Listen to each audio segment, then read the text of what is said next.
2017 का बाबू 2017 का question bank 10th math science का रैपिड फायर में ऑब्जेक्टिव करेंगे बाबू।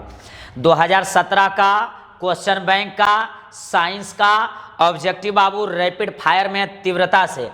जैसा कि हम हमेशा बोल रहे हैं बाबू आपको कि एग्जाम की दृष्टि से, फाइनल एग्जाम की दृष्टि से क्वेश्चन बैंक है जो बहुत महत्वपूर्ण है, इसलिए इसको एकदम रट डालिए। एक क्वेश्चन भी गड़बड़ाना नहीं चाहिए बाबू। वस्तुनिष्ठ प्रश्न है जो एग्जाम की दृष्टि से क्वेश्चन बैंक वाला बहुत महत्वपूर्ण होता है, अति आवश्यक होता है। तो ज़्यादा समय बर्बाद नहीं करेंगे और क्वेश्चन करना स्टार्ट हम लोग करेंगे। पहला क्वेश्चन पढ़िए और जल्दी जवाब दीजिए। रैपिड फायर में बाबू जरा ध्यान दीजिएगा।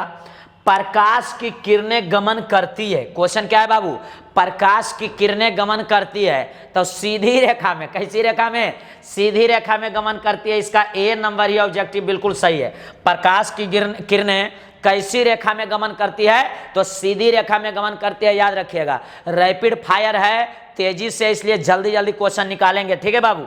चलिए क्वेश्चन नंबर सेकेंड में आइए। हजामत बनाने के लिए किस दर्पण का उपयोग होता है? हजामत बनाने के लिए अवतल दर्पण का प्रयोग होता है, याद रखिएगा, ठीक है बाबू। अवतल दर्पण का प्रयोग होता है। हजामत बनाने के लिए कौन सा दर्पण? अवतल दर्पण का प्रयोग होता है। एकदम रैपिड फायर में रहिए, गर्द उड़ाते हुए चलिए। क्वेश्चन नंबर तीसरा, सर्च लाइट का प्रवर्तक सतह जो होता है बाबू, वो कौन सा दर्पण का होता है? तो सर्च लाइट का जो प्रवर्तक सतह होता है बाबू, वो भी अवतल दर्पण का ही रहता है। सर्च लाइट का परावर्तक सतह अवतल दर्पण का होता है, याद रखेंगे, ठीक है, याद रखेंगे और गर्दा उड़ाते हुए चलिएगा। और वीडियो को जो शेयर नहीं किए हैं दोस्त के पास शेयर भी कर दीजिएगा और लाइक तो करना ही है, ठीक है। यहाँ देखिए, निम्नलिखित में से किसका उपयोग खाना बनाने वाले ईंधन में नहीं होता है? किसका जो है उपयोग खाना बनाने वाला ईंधन में नहीं होता है? तो CNG का बाबू, ठीक है। CNG का उपयोग जो है खाना बनाने वाले ईंधन में नहीं होता है। LP जो हम लोग के गैस का सिलेंडर में रहता है तो LPG रहता है, ये लिक्विड पेट्रोलियम गैस। बायोगैस का भी होता है, कोयला का। इसका CNG का उपयोग ईंधन बनाने वाला गैस में नहीं किया जाता है, भली भांति याद रखिएगा। क्वेश्चन नंबर 4 के बाद 5 में आइए बाबू। डायनेमो यांत्रिक ऊर्जा को किस ऊर्जा में परिणत कर देता है? डायनेमो जो है बाबू यांत्रिक ऊर्जा को, डायनेमो यांत्रिक ऊर्जा को विद्युत ऊर्जा में बदलता है, याद रखिएगा। डायनेमो जो है यांत्रिक ऊर्जा को विद्युत ऊर्जा में क्या करता है? बदल देता है बाबू। डायनेमो जो है विद्युत ऊर्जा को, सॉरी, यांत्रिक ऊर्जा को, किसको? यांत्रिक ऊर्जा को इलेक्ट्रिकल एनर्जी में, मतलब विद्युत ऊर्जा में वो क्या करेगा बाबू? बदल देता है, याद रखिएगा, बदल देता है बाबू। क्वेश्चन नंबर 5 के बाद 6 में आइए। घरों में विद्युत से दुर्घटना किसके कारण होती है? घरों में विद्युत से दुर्घटना बाबू किसके कारण होती है, याद रखिएगा। घरों में जो है विद्युत से दुर्घटना ज़्यादातर बाबू शॉर्ट सर्किट से होता है, याद रखिएगा, ठीक है। शॉर्ट सर्किट से होता है, याद रखिएगा। घरों में विद्युत से दुर्घटना शॉर्ट सर्किट से होता है। किससे होता है? शॉर्ट सर्किट से होता है, एकदम याद रखिएगा ये वाला। क्वेश्चन नंबर 7, आँख व्यवहार करता है बाबू, तो आँख जो है उत्तल लेंस की तरह व्यवहार करता है, याद रखिएगा, ठीक है। आँख जो है बाबू उत्तल लेंस की तरह व्यवहार करता है। कौन लेंस की तरह? उत्तल लेंस की तरह व्यवहार करता है, याद रखिएगा। आँख जो है बाबू उत्तल लेंस की तरह व्यवहार करता है। क्वेश्चन नंबर 8, खड़िया का रासायनिक सूत्र। खड़िया बोलिए या संगमरमर बोलिए या चूना पत्थर बोलिए, सब एक ही है बाबू। तो कैल्शियम कार्बोनेट होता है, याद रखिएगा, ठीक है। CaCO3 calcium carbonate. खड़िया का रासायनिक सूत्र CaCO3। 2017 का रैपिड फायर चल रहा है बाबू। 2017 का ऑब्जेक्टिव का साइंस का रैपिड फायर चल रहा है। क्वेश्चन नंबर 9 बाबू, COOH अभिक्रियाशील मूलक को क्या कहते हैं? तो ये अम्ल का है, याद रखिएगा, ठीक है बाबू। अम्ल का COOH जो है वो किसका है बाबू? अम्ल का है, याद रखिएगा। COOH अभिक्रियाशील मूलक जो होता है वो अम्ल का होता है। किसका? अम्ल का होता है, अम्ल का। क्वेश्चन नंबर 10, किसी भी अम्लीय विलयन का pH होता है बाबू। किसी भी अम्लीय विलयन का pH होता है, जरा ध्यान दीजिएगा। किसी भी अम्लीय विलयन का पीएच होता है, देखिए ये प्रीवियस ईयर में भी पूछा हुआ था 7 से कम बाबू, ठीक है। किसी भी अम्लीय विलयन का पीएच कितना होता है, तो 7 से कम होता है। कितना होता है, 7 से कम होता है। चलिए अगला क्वेश्चन में आ जाइए, 11 नंबर। पारे का अयस्क है बाबू, तो सिनावार और सिनेवार और सिलेनाइड बाबू, वो पारे का अयस्क है। पारे का अयस्क है सिनेवार और सिलेनाइड, याद रखिएगा, सिनावार और सिलेनाइड बाबू, याद रखिएगा। गर्दा मचाते हुए चलिएगा एकदम। अब पड़ोसी के घर में एकदम आग लगाने के लिए नहीं भूलिएगा, ठीक है। पड़ोसी के घर में एकदम धुआं धुआं कर देना है एकदम, और चेचिस भी तगड़ा रखना है। एक अनुसूत्र परंतु विभिन्न संरचना सूत्र वाले यौगिक को कहते हैं। एक अनुसूत्र किंतु परंतु विभिन्न संरचना सूत्र वाले यौगिक को क्या कहते हैं, तब बहुलक कहते हैं, या अपरूप कहते हैं, या समावयवी कहते हैं बाबू। तो क्वेश्चन नंबर 12 का जो आंसर होना चाहिए वो समावयवी होना चाहिए। जल्दी बता दीजिए, क्वेश्चन नंबर 12 का जो आंसर होना चाहिए वो समावयवी होना चाहिए बाबू, ठीक है। समावयवी होना चाहिए। क्या इसका आंसर है, समावयवी। अनुसूत्र सेम रहेगा लेकिन संरचना सूत्र जो क्या रहेगा, अलग अलग रहेगा, तो उसको हम लोग बोलते हैं समावयवी। क्या बोलते हैं, समावयवी बाबू। चलिए आगे बढ़ते हैं, क्वेश्चन नंबर आगे।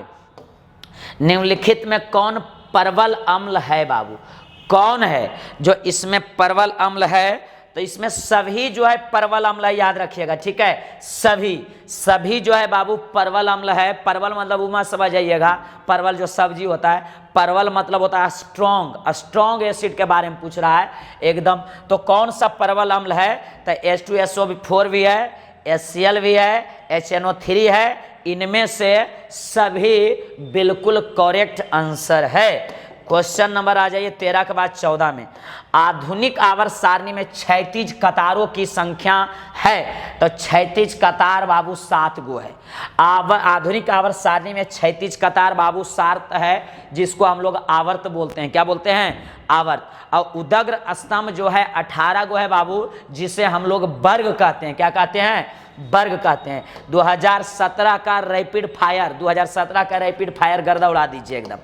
रक्त का थक्का बनने में सहायता कौन करता है बाबू, रक्त का थक्का बनने में सहायता कौन करता है, तो रक्त बिंबाणु, याद रखिएगा, रक्त बिंबाणु बाबू रक्त का थक्का बनाने में सहायता करता है या सहायता होती है, तो रक्त बिंबाणु, याद रखिएगा। कौन, रक्त बिंबाणु।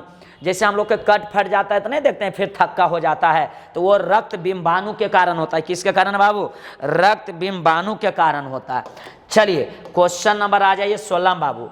ब्रिक की संरचनात्मक एवं क्रियात्मक इकाई को क्या कहते हैं, तो नेफ्रॉन कहते हैं, याद रखिएगा, ठीक है। ब्रिक की संरचनात्मक एवं कार्यात्मक इकाई को हम लोग कहते हैं नेफ्रॉन। और ये बहुत हॉट ऑब्जेक्टिव और इम्पोर्टेंट भी है, जरा महत्वपूर्ण वीवीआई नेफ्रॉन। एक बार और क्वेश्चन जल्दी पढ़ लीजिए, हम आपको 2 सेकंड का समय दे रहे हैं, जल्दी पढ़िए। चलिए क्वेश्चन नंबर 17 में आ जाइए। एक कोशिकीय शैवाल बाबू, एक कोशिकीय शैवाल में जल का परिवहन किसके द्वारा होता है, एक कोशिकीय शैवाल में जल का परिवहन बाबू किसके द्वारा होता है, तो याद रखिएगा बाबू क्वेश्चन नंबर 17 का जो जवाब है जल्दी दीजिएगा आप लोग, तो ये विसरण के द्वारा होता है। किसके द्वारा, विसरण के द्वारा होता है बाबू। किसके द्वारा, विसरण के द्वारा होता है।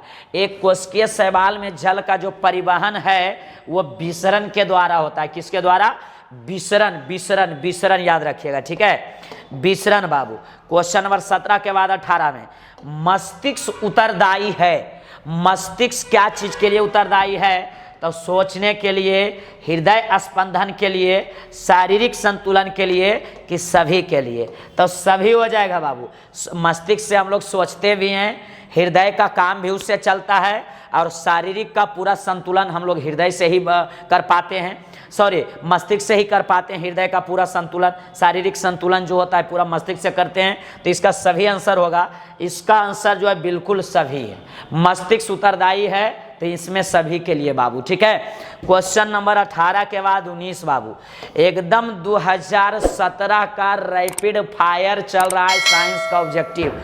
पराग कोश में होता है भैया, तब पराग कोश में परागकण, ये क्वेश्चन बहुत बार आ चुका है। पराग कोश में प्रागकण होता है, प्राग कोश में प्रागकण होता है बाबू, याद रखिएगा, ठीक है। प्रागकण, प्रागकण क्या बोले हम, प्राग कोश में क्या होता है, प्रागकण। एकदम रैपिड फायर चल रहा है। एक वयस्क मनुष्य के कितने दांत होते हैं, तब 32 दांत होता है बाबू। एक वयस्क मनुष्य का 32 दांत होता है। कितना दांत होता है, 32 दांत। एकदम रट लीजिए और पट लीजिए और चट लीजिए इसको एकदम, और गर्दा उड़ा दीजिए बाबू, ठीक है।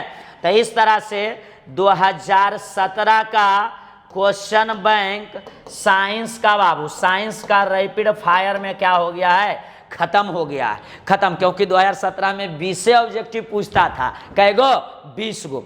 तो इस तरह से, और देखिए वीडियो को लाइक और शेयर करने के लिए नहीं भूलिए। जो लाइक नहीं किए गलती से भी तो लाइक कर दीजिए, 2 बार नहीं लाइक होगा, ये नहीं कि लाइक करने के चक्कर में लाइक कर दीजिएगा, नहीं, एकदम लाइक करना है, वीडियो को शेयर करना है। जो सब्सक्राइब नहीं किए चैनल को सब्सक्राइब कीजिए और पढ़ के एकदम गर्दा उड़ा दीजिए, ठीक है। तो खत्म हो गया ये वाला। तो इसलिए आपसे हम लेते हैं विदा। जय हिंद, जय भारत, वंदे मातरम।